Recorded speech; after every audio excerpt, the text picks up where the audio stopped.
You mean to record?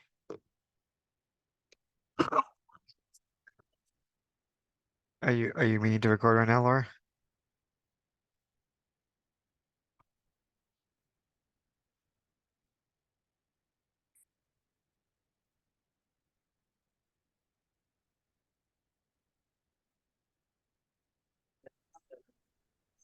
The other nerve wracking, that doesn't happen. Yeah. It says it's enabled. One more after that, one more after that, that sounds good. I don't think I've ever seen those yet. In December, and he just. Yep, I hear or I can see it. It's picking them up. I can't believe that.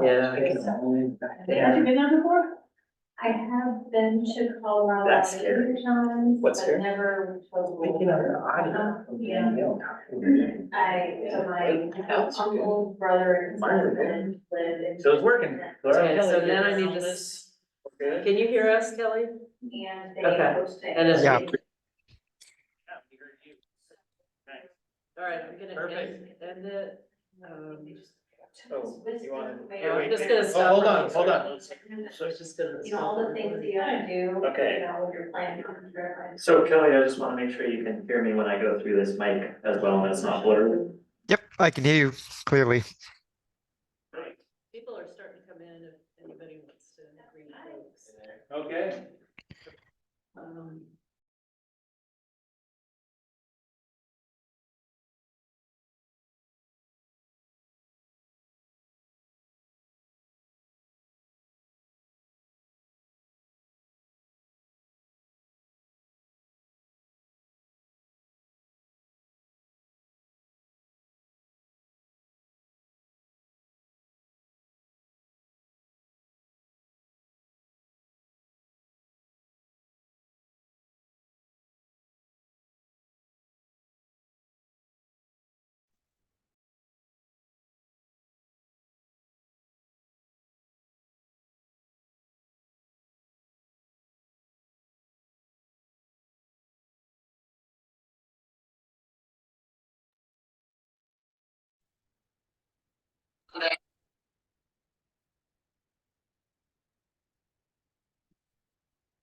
Groundwater Resource Department employees, so if you need anything, feel free to grab one of us and we will do our best to help you. Here's how the evening is gonna go. So this hour-long informational session is not part of the public comment process. We will do an informational overview. Actually, Justin will do an informational overview for about 30 minutes, and then we will have an opportunity for you all to ask questions. I'd like to request that you please hold your questions until the end, and also that you please turn off the sounds on your phone.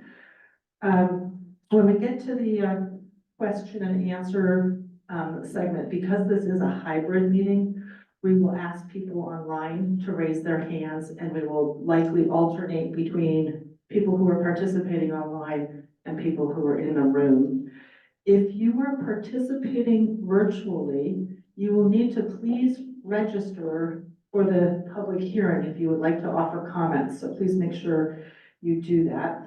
When you do ask a question, we would love to know your name and your interest in water, and we'll call on people in the order that they are seen. If your question seems more like a comment, we may encourage you to make sure that it gets on the public hearing record. And we will conclude the informational session promptly at 6:30 and start the public hearing at 7 p.m. So again, if you would like to testify, if you're joining us virtually, please make sure that you register for the public hearing. If you're here in the room, please make sure that you sign up out front.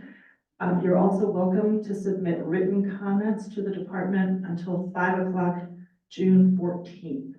So one other final housekeeping item, restrooms are through the back door here, and there's a drinking fountain out there as well. So with that, I am going to turn it over to Justin. Okay. It's working. It's working. All right. Hello again. Stand up, folks. I'm Justin Iverson. I manage the groundwater section here at the Water Resources Department. And in got about half an hour to just introduce the concepts that the proposed rules cover and allow folks a chance to ask some questions ahead of the public comment period. Gonna break this up into a few sections, give some real brief overview about groundwater in Oregon and how it works in general.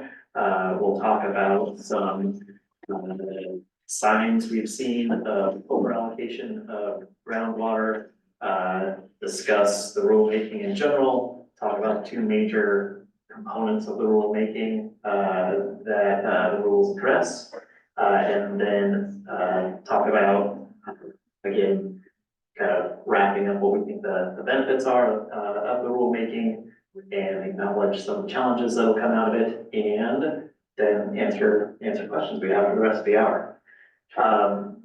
So with that,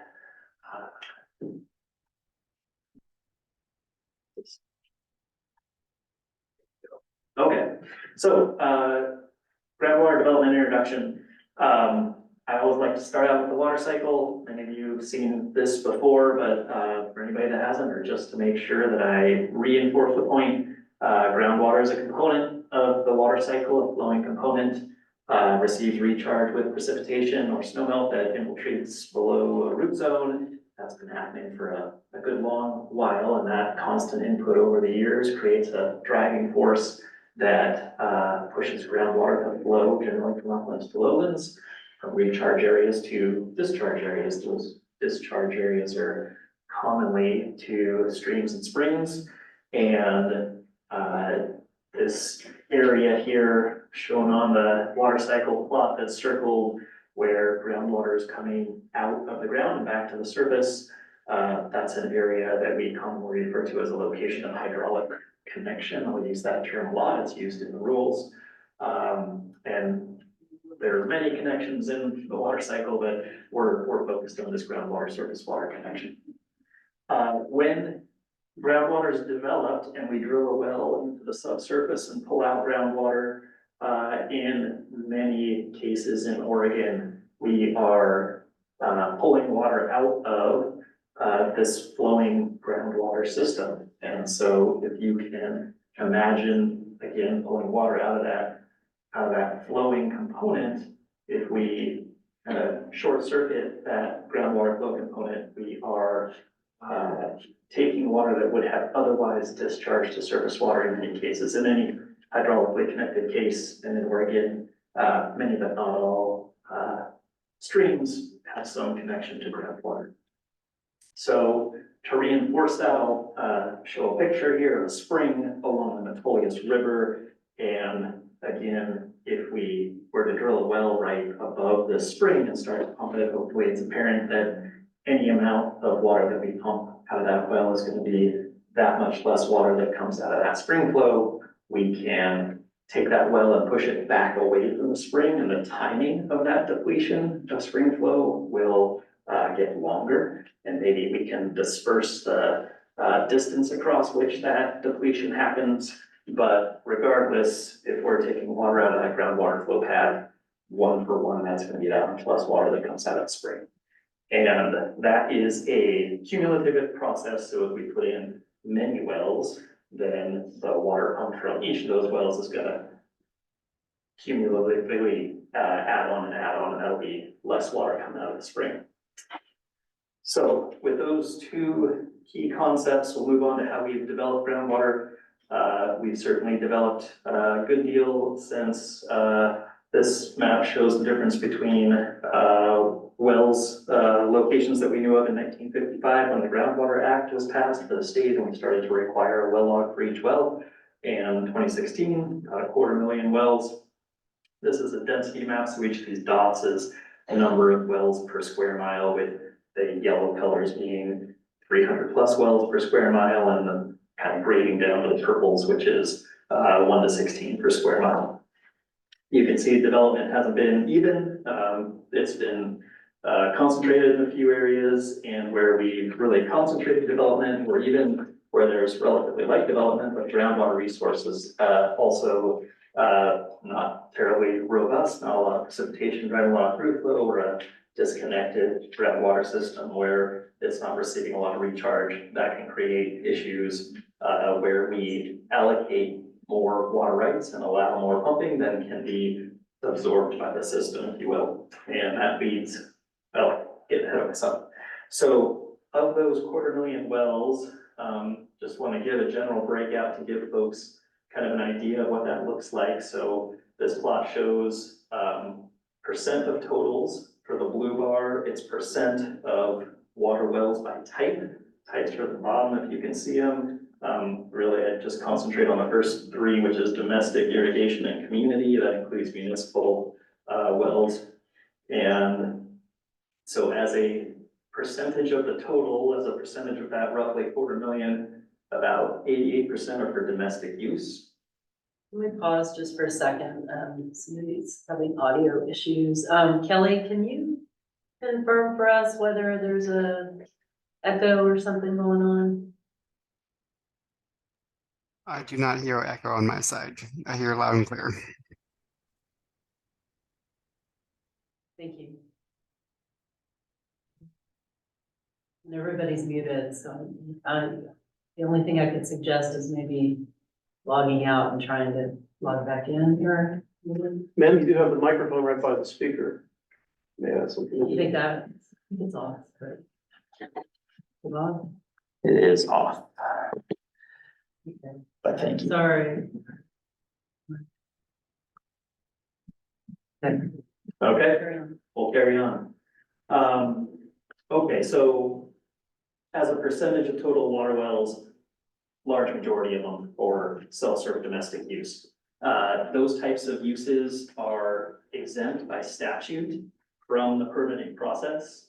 And so those 88% plus some of the other smaller ones over on the right, livestock, small single-use industrial, want to use this opportunity to say that almost 90% of wells that we're aware of are not affected by this rulemaking because they're exempt from the permitting process, and this rulemaking has to do with new future permits. As far, and so, you know, just as a rough proportion, 9 out of every 10 wells that have been installed in the past are exempt from the permitting process. And we'd expect that 9 out of every 10 water wells in the future is going to be similarly exempt. So I want to make that clear up front. Red bars are percent of total use by type, estimated total use by the USGS in the last best numbers we have for 2015 is about 1 2/3 million acre feet per year total. Those self-serve domestic wells use about 4%. Irrigation uses about 82, and community, again, that includes municipal and small community water systems, about 10%. So roughly 10% of all water wells have a permitted use or relatively large use, and those uses add up to about 95% of the total groundwater use per year in the state. Again, these existing wells won't be affected by this rulemaking, but this rulemaking will affect new applications for future water wells that are, again, a relatively small amount of the total new wells installed, but account for a relatively large percent of total use. Okay, so I had mentioned that where we concentrate densely or even relatively lightly in areas with less robust groundwater systems, we can see impacts of over-allocation, or where we've issued more water rights than the natural system can absorb. The impacts of that are several. This is just some of the main ones. Over-allocation can lead to drying up of wells or increased pumping costs if water levels are driven down because of over-allocation. It just costs more to raise that water to the surface for use. It can reduce stream flow, thinking about, again, kind of that area of hydraulic connection where groundwater is discharging to surface water. It can lead to the department curtailing rights that people have invested in, which is pretty significant economic disruption and something we absolutely want to avoid. And in places, it can lead to deterioration of water quality. So especially in those hydraulically connected areas, groundwater discharge, especially during the summer, is generally cooler and can be higher quality than the stream that it's flowing into.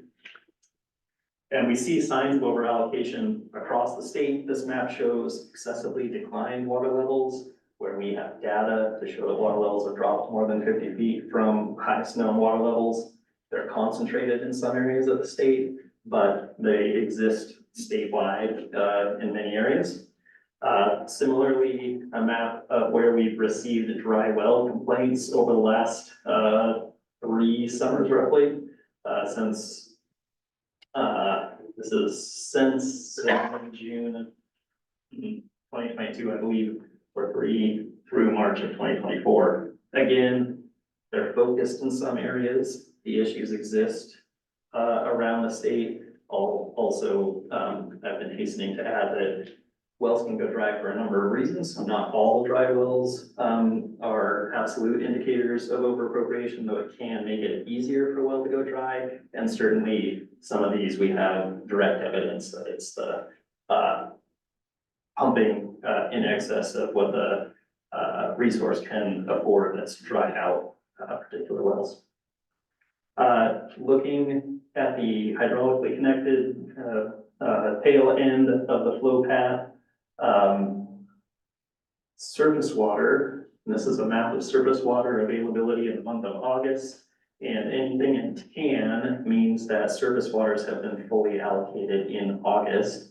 And in much of Oregon, not all, but much, groundwater is a relatively significant portion of total stream flow. And anywhere that's in tan here means that those streams, that groundwater discharge that's supporting that flow has already been allocated to an existing user. So there's surface water users that are depending on that groundwater that's supporting that surface water flow. And this map just gives a broad scale idea of where water masters have regulated surface water bodies. So this is just showing kind of worst case scenario, the stream within each administrative basin to which a water master has regulated back to the earliest priority date. And for much of the east and the south part of the state, that goes back to the 1800s. So there's streams that have been, over allocated essentially since the 1800s, and many other streams that are fully allocated up to relatively present day. So because of all the negative impacts that we ran through at the top and the signs of the over allocation we're seeing, we're taking a look with this rulemaking at the source, at how we allocate groundwater over time. We set out with an objective to update our allocation rules to be more sustainable and protective of the existing water right holders throughout the state, both in stream and out of stream. And when we started to form the rules, we took a look at our statutory authority, took a look at how the legislature has laid out our test for allocation. There's what we informally call a 4-part test. And we've really focused on just one of those 4 parts, and that is how we determine whether water is available for a new additional use.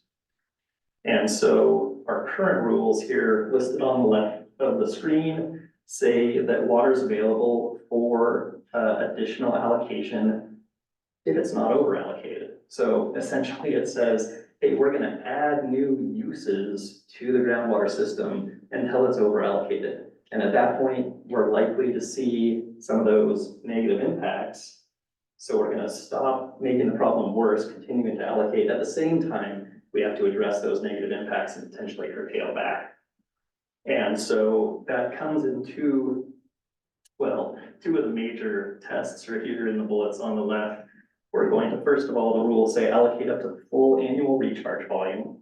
So if you think back to that water cycle picture, the well that was dipping into that flow pathway, if you consider that well as all allocation, we, by today's rules, can essentially issue water rights for everything that's coming in at the top of the system. And if we pick all that up along the flow path, that means that there's essentially nothing getting to the streams at that point. That was an earlier version, but that's still on the books of how we define whether water is available. In the late 80s, early 90s, we recognized that was gonna come at the expense of surface water users. We put into place a system of rules.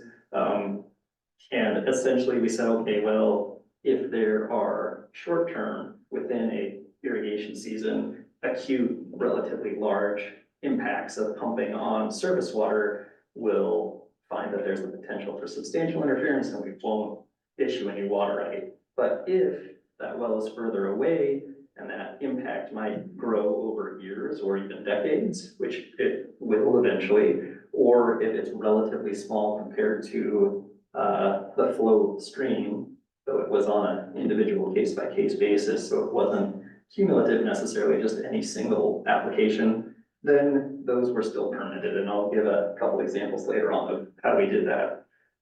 The proposed rules take a different viewpoint of whether water is available. So instead of issuing up to the full annual recharge volume, instead, the new rules propose that we look at water levels, and we ask ourselves, are water levels in the vicinity of a new application reasonably stable?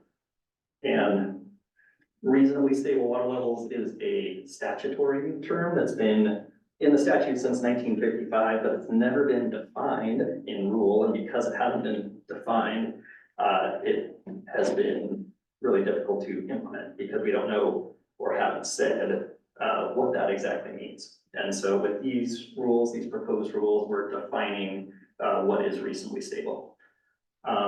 Similarly, next bullet down, hydraulically connected surface water is available for further appropriation. So in those cases where groundwater is hydraulically connected to surface water and supporting that surface water flow, instead of saying, well, it might be a small impact or it might be building over a number of years, instead we're going to look at the overall capacity of that surface water system and say, hey, is that surface water over allocated or not? And if it is, then the new rules say that we shouldn't issue more tributary groundwater. We wouldn't issue more surface water rights. We shouldn't issue more groundwater rights just because they're buffered over some time period.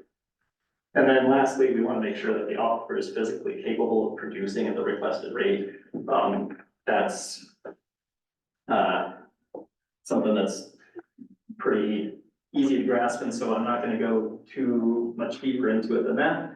I'm going to focus on these two highlighted sections here a little later in the presentation. So before I really dive into reasonably stable and groundwater and hydraulic connection with surface water, just want to make sure that I express that we've had some pretty extensive public comment go into these rules. So we initiated conversations with our commission on this back in December of 2021. We've engaged GWAC, just had the 9th meeting this morning, didn't update the slide, but we've talked to them at every meeting that they've had since March of 2022. We held a series of public outreach meetings around the state before we ever drafted our first proposed draft of the rules to get folks' input on their feelings about distance and timing and those types of aspects. And then we put pencil to paper, came up with an initial set of rules to discuss, and we pulled together a rack and had a very long session of 8 meetings plus a couple technical meetings, and got a goodly amount of rack input and went through several iterations of the rules to get to the set that's draft with the Secretary of State for comment today. We've done a number of other outreach meetings as requested along the way.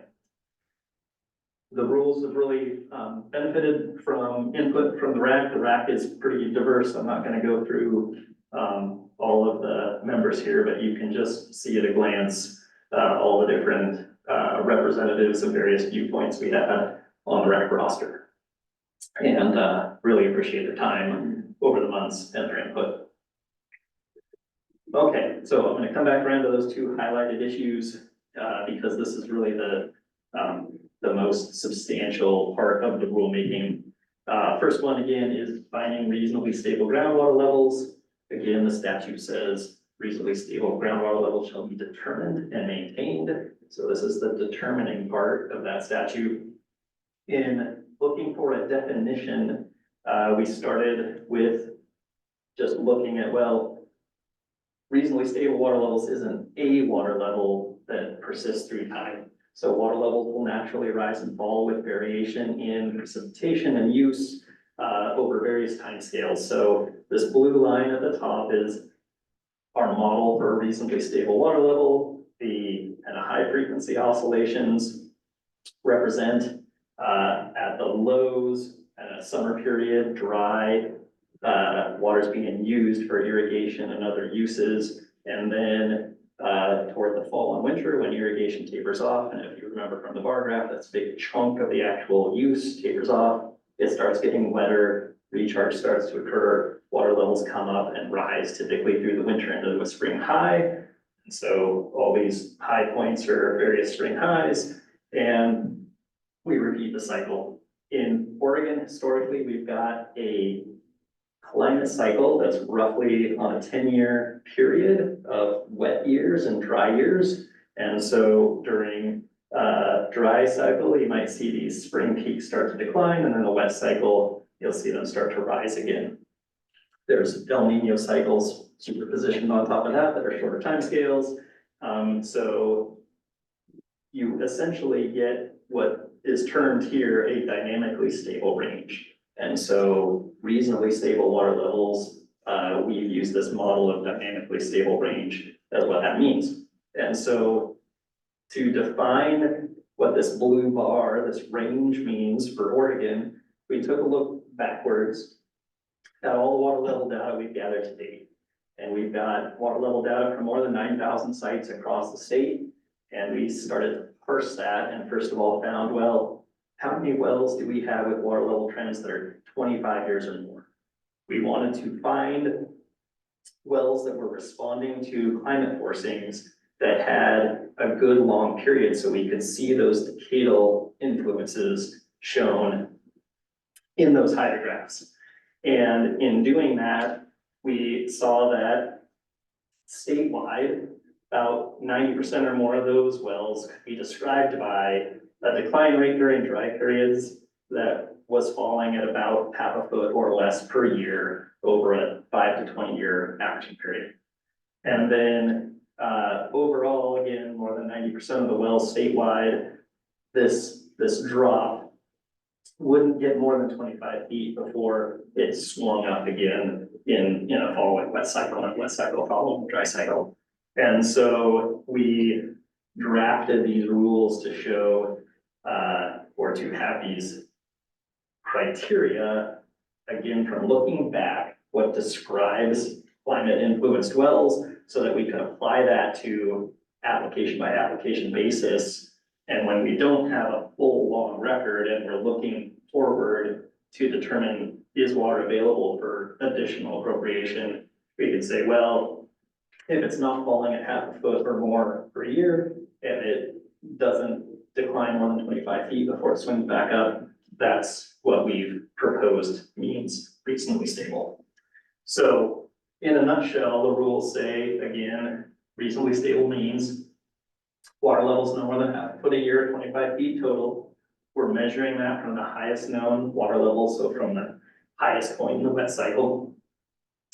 And it gives a series of criteria for how much data we need to apply that test. So we need water level data from the aquifer that is proposed to be developed by an application. Doesn't have to be from the well that's going to be on the application. If there's a proposal for a new well to be drilled, it can be from neighboring wells that are in the same aquifer. We need at least 5 years of data to run that test, and the final data point has to be relatively recent, within the last 5 years. In talking to the rec, some additional considerations came up that we incorporated into rules at various iterations. So first of all, we have a criterion there that the highest known water level can be set below human caused water level rises. So there's some real obvious places where we have a long groundwater level record and a reservoir is built. And if there's a well near that reservoir site, water levels will typically come up as the reservoir is built. We want to set our reference levels at the baseline, not artificially bumper them. Similarly with aquifer storage and recovery projects, we've seen some similar things. So I wanted to take those into account. If there's been no prior development in an area, and that's getting increasingly rare, but still exists in the state, especially in the southeast, and there's no data, but also there's nobody using water, we'll assume that those groundwater levels are within equilibrium with the climate and that they're reasonably stable. And lastly, if there are areas where these statewide thresholds really aren't protective enough or overly protective, these definitions can be redefined in basin rules, basin program rules for particular administrative basins, as long as impacts to existing wells and ecosystems and long-term sustainability are taken into account. So taking a look at how that would look, applying this proposed definition in hindsight. This is a hydrograph from the Harney Basin. You can see in the first couple decades here, water levels are in what we would call this dynamically stable range. They drop from the 70s to the 80s, they rise from the 80s to the 90s. And then at some point in the 90s, we issued more groundwater rights and there was more development than this system could handle and water levels started to fall. And we stopped issuing water rights in 2012, about the point that those water levels had dropped 50 feet, and that's one of the thresholds for this excessively declined water levels.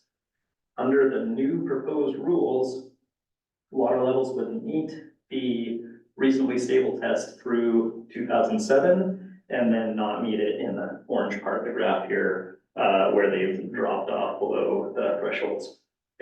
So if these rules were in place, we would have stopped issuing about 5 years earlier. Probably still in this case, we'd still see declines, but we issued about 2,500 acres of additional irrigation. And right now we're in a process to set up a critical groundwater area, and we're gonna need to curtail back those uses to get back to something that's sustainable. That's 2,500 more acres of development that we wouldn't have to curtail back. So that's an investment we would need to cut short of its productive capacity. On the dry well front, again, I had shown a map that had a description of where we've had about 1,200 dry well complaints. Excuse me, since I misquoted, I said 2022, it's since July of 2021. We've set up many public-facing funding support programs to help folks deal with dry wells that they have. Through that program, we found that the average cost to deepen a well is about $26,000. And so far, there's been more than $9 million in public investments, and the demand still exists for more. So this is an issue that is costly and ongoing. We took a look at that 250,000 wells, again, that I showed on an earlier slide, the density map slide. And we looked at how many of those were at risk of going dry, given water level drops of 25 and 50 feet, just as index values. And just by comparing the static water level on the well log with the bottom of the well on the well log, found that about 1,500 wells, or excuse me, 15,000 wells were at risk of going dry, given a 25-foot drop. And if water levels drop 50 feet, that number of wells at risk of going dry increased to 55,000. So I don't want to imply that water levels are dropping uniformly statewide all around. This is just a gross look at the risk of wells going dry, given various drops in water level. Okay, so I'm gonna move on to key issue number 2, and that is redefining this term in rule, the potential for substantial interference with surface water. And I'm gonna do that with a picture and a story. So this is a picture of Eagle Creek of Clackamas County in late August. It's a place that I travel to often late in the summer when it's been hot and dry. I can always count on Eagle Creek flowing and being there for me. Now, this is a relatively low elevation creek. There's There's no snowpack melting off to support this. There's no dams that are supporting this flow. This is essentially all groundwater that you can see flowing here. So this is water that's fallen over the watershed throughout the years, that's infiltrated below the root zones. It flows to the lowest point in the watershed. It comes out to support this stream flow all summer long until it starts raining again, and then the creek jumps up again. But this base flow is relied upon by myself and a bunch of downstream users. So there's a fish hatchery that has water rights that relies on this flow. There's irrigators further downstream that take this flow out of the stream further down and irrigate their crops. And yet, we will issue more groundwater rights in this watershed. We won't issue them right up next to the stream, and we won't issue, a 1% slug of that stream, that will issue a 0.99% slug 5 times.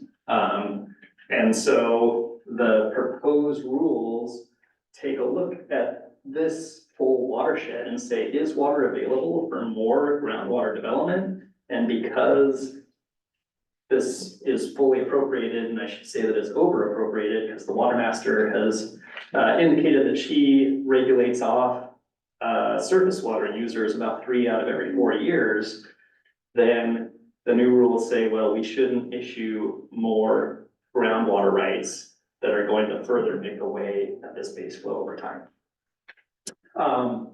This situation again exists in many, not all streams in Oregon. This is a picture of the Sprague River in the Upper Klamath. This river does receive snow melt throughout the summer, so it's a little bit different, but we know that groundwater contributes significantly to that stream flow, so it's still a significant component of base flow there.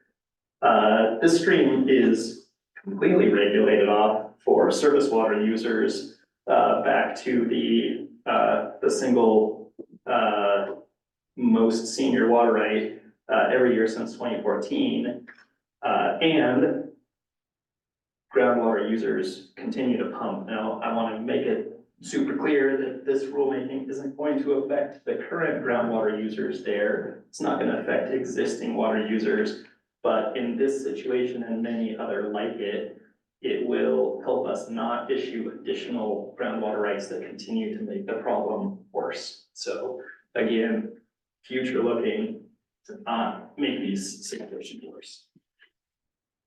Okay, so with that rough summary of the rule language rewritten for this groundwater surface water interference component.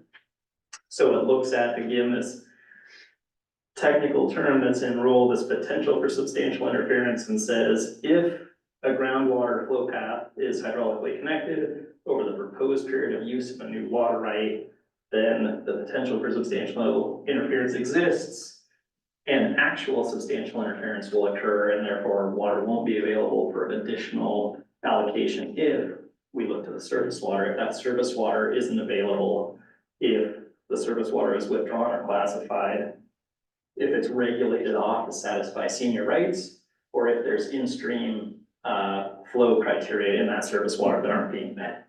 So again, if the surface water that's dependent in part or in whole on groundwater input isn't available, then the proposed rules say we shouldn't continue to issue groundwater rights that will further impact that surface water.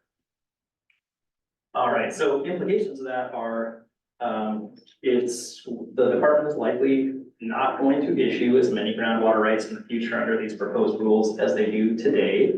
And that means that we're going to need to meet our future needs in other ways. So there's a number of existing options that are already available today. So conservation is always an option. We have underground storage or recharge programs. Water reuse is an option. Transfers of existing water rights to alternate uses is an option. And there's also the potential for new or future programs. So through our place-based planning programs, we've heard folks talk about or discuss the potential for additional mitigation programs, similar to perhaps what's operating in the Deschutes Basin. We've heard folks express interest in market approaches, and there's been other other discussions of other options from the Gaylord Basin regional planning, areas. That said, the proposed rules, we believe, have real tangible benefits to existing users in the state, not water users writ large. So first of all, it increases the certainty that physically water will be there to meet as many of the paper water rights as we've issued as possible. So again, we're already seeing over allocation, there's already not enough physical water to satisfy all the paper water rights generally, but instead of continuing to put uncertain junior uses into the system, this will increase certainty for existing users. We think the rules will result in fewer dry wells in the future, lower pumping costs if we maintain reasonably stable water levels and also preserve water quality. But I think most importantly, I believe that the proposed new rules are just more consistent with our prior appropriation doctrine. And that's going to reduce conflicts in the future, and that's really important to us. So this is our final info session and public hearing. Again, written comment, well, the public hearing is gonna be starting at 7 o'clock. I'll just say and remind anybody online, if you wanna make a public comment, you're gonna need to drop off this online Zoom meeting and join the 7 o'clock public comment hearing. And I put the link for that in the chat, for the 7 o'clock Zoom link is in the chat. Public comments are gonna be accepted through 5 o'clock on June 14th, written comments. And there are, again, links that'll, I'm sure, go in the chat. There's links on our website for how to submit those written public comments. We're planning to evaluate those comments through the end of June and through July, get those summarized and responses drafted and in front of, into a commission staff report. And we are planning to present to the Water Resources Commission and request adoption of the rules in September. So again, this more info online, you know, you can take a picture of that if you don't want to, that's available on our website. I think that's on the back of some of these info sheets that are out front as well.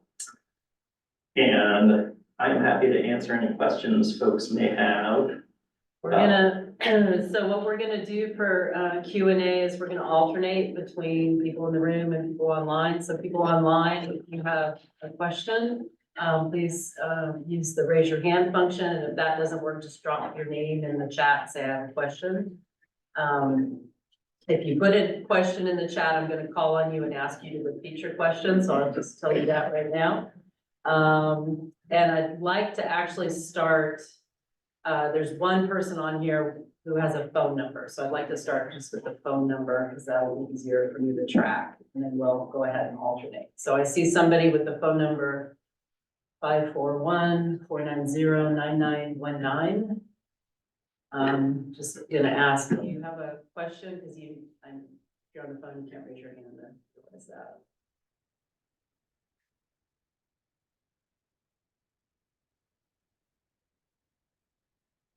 Not coming off mute, so, okay. Is there anybody in the room? Let's go ahead and start there. One of the slides, I forget.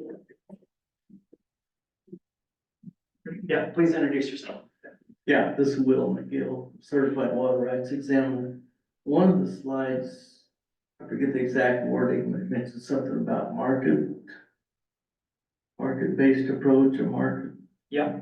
Can you kind of elaborate? I'm not sure what that meant. Yeah, well, I can't, let's see how I can back up here.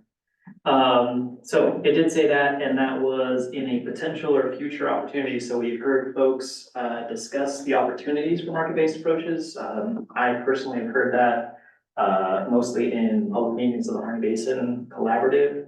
They invited out a consultant from Australia that has done similar things there and heard from them. And so folks are thinking about that. And those can be implemented, I suspect, in multiple ways, but probably through a voluntary agreement process that's available in statute. So that's undeveloped, but, an idea. And I think that I'll parrot a comment I've heard in the past meeting where a consultant that works on both sides of the Oregon-Washington border was bringing up that the state of Washington went through a process or a set of allocation restrictions similar to what we're talking about now. They got through it through a court cases, but the ultimate result was the same, and had commented that when that wasn't available, the amount of innovation that spurred because it was necessary was pretty significant. And that I think is likely to happen here as well. Okay, so let's go to Ronald Hapke. I think I said that right. Online, Ronald, like to unmute yourself. Hello, can you hear me okay? Yep. we can Great. Just curious as a homeowner, if I'm on a property and my well goes dry, will these new rules affect either my deepening a well or redigging a well on the same property? Assuming that you're on a self-serve domestic well, these rules won't have an impact on that, no. Okay, thank you. In the room. Yeah, this is Greg Cabillas. I'm a water rights examiner and hydrogeologist. You mentioned, the sort of drive to innovate. And I see transfers as an attractive opportunity that people are gonna be looking at. But right now, it seems that our ability to do transfers is, pretty limited. I'm just kind of wondering if the department's been thinking about ways that maybe we can get a little more flexible, a little more creative for doing water right transfers in the future. So we don't have anything active at the time. And I guess if that's a comment of we should do that, I invite you to make that a public comment hearing. But right now, one rulemaking at a time, so. I take that back, we're doing multiple. We're maxed out, yeah. Claire Clark, would like to unmute yourself and ask your question. There we go. Okay. Thank you. Claire Clock, Corbett, Oregon. I'm one of those people that have a well problem and it developed about 10 years ago after 30 years of using the well.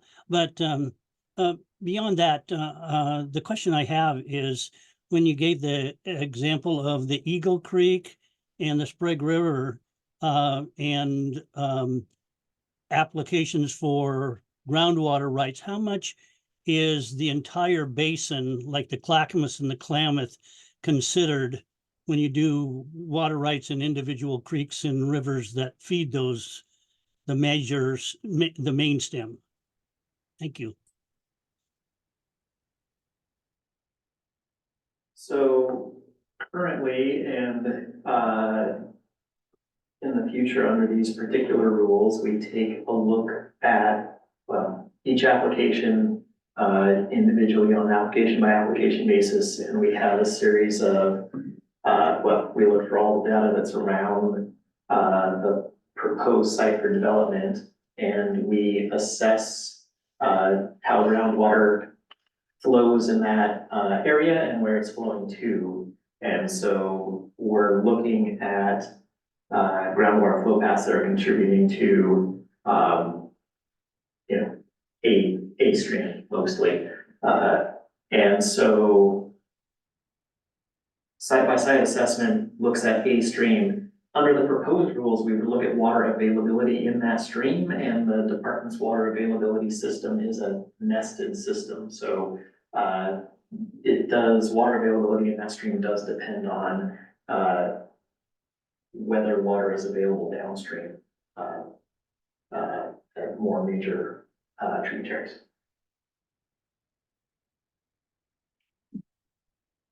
So Claire, I hope that answered your question. Yeah, the main situation is I'm saying is if you have other problems in other parts of the basins where it's not recharging or coming up, you may still have a problem on the main stem, even though you don't have a problem, say, in a individual river like the Sprague River, in the case of the Klamath Basin. So anyway, thank you.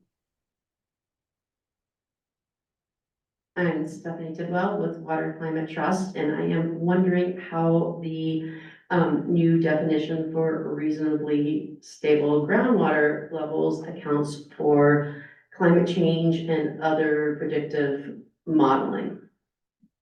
Okay, so the proposed definitions were based on a backward-looking assessment of existing hydrographs and water level responses to past climate. We did not do any predictive forward modeling of what the climate will look like in the future. So when I say that the values we proposed in rule are representative of 90% of the wells for which we have these long water level records over time that's capturing wet and dry cycles we've seen in the past. How that looks in the future isn't something that we took into account. So they will be responsive to future climate. So the thresholds are based on what the climate has been in the past.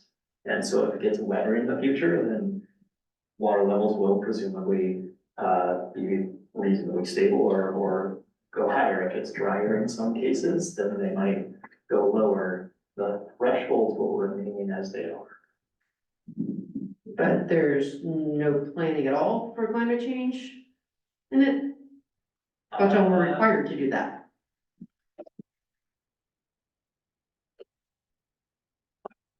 Not required, but I will say that it is baked in. I mean, the thresholds are there, and if it's drier, then presumably we may reach that non-reasonably stable threshold faster. All right, follow-up question then. So if you permitted some and then a year later, it's no longer reasonably stable, do those that were permitted get withdrawn? Are they in? They are in as permits. So I'll say they're in and, so permits since the 90s have all carried conditions within the permit that have these if-then conditions of what if water levels do this or that, then if they drop, then it's up to the user to curtail back.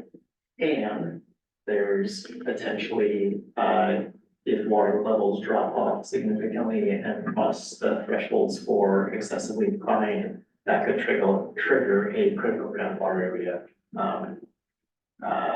designation and curtailing back. Those are the two ways. But they, if a new water right is issued when conditions today, and they are today looking conditions, if conditions today are reasonably stable based on the data we have, then under the new rules, we'll issue a new permit.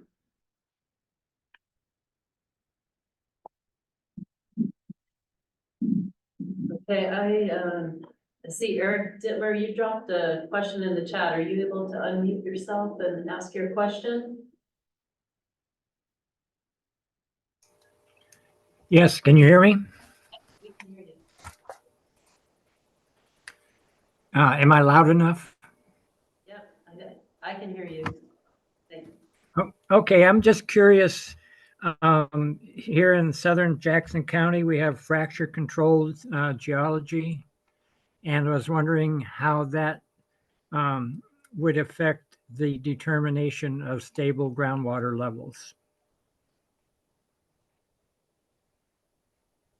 So again, the new rules, the proposed new rules, have criteria that again, were based on backward-looking on wells throughout the state. So that includes wells from the southwest of the state. So that went into the analysis process.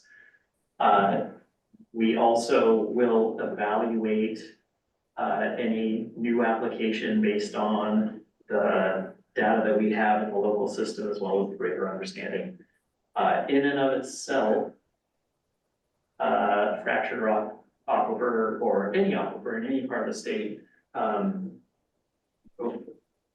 we're going to use that to understand how groundwater flows, but it isn't going to get into the definitions of what's reasonably stable. So again, we're looking at spring high water levels. Perhaps in general, what I am aware of in these fractured rock systems in Southern Oregon is they can be relatively low storage. They can be drawn down deeply in the summer months, but they also tend to respond well to precipitation and fill back up. So if that's the case and those fractured rock aquifers continue to fill year on year, then my assumption would be that that will be found to be reasonably stable going forward. Okay, thank you.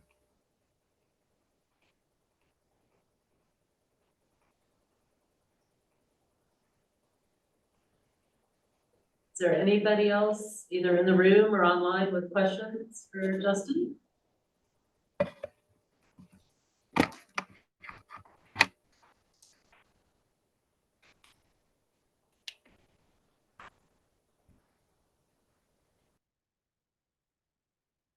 Nope. Okay. All right. I guess that's a wrap. Almost right on time, so that's great. I just saw a question come in on the form there from Nunley. Okay. Nunzi, could you possibly unmute yourself and ask the question?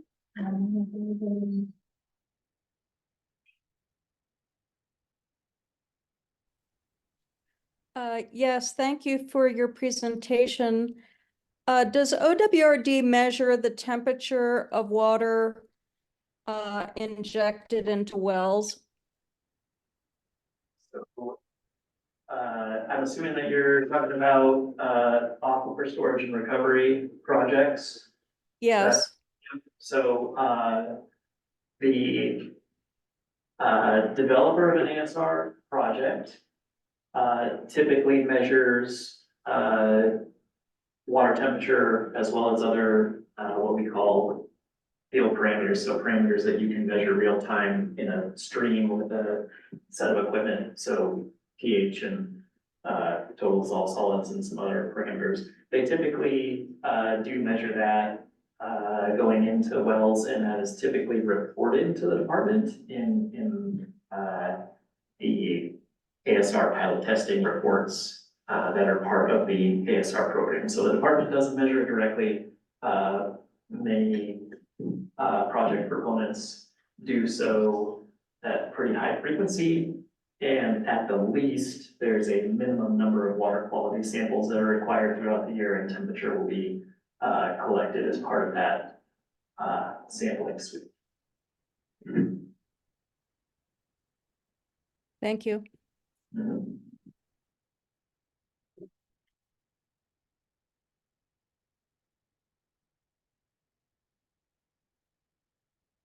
Okay, well, thanks again. Appreciate your guys' attention. We're going to turn off this particular Zoom meeting and take a break here in the room. We'll reconvene at 7 o'clock for the public hearing portion, and or I'll take it over from there.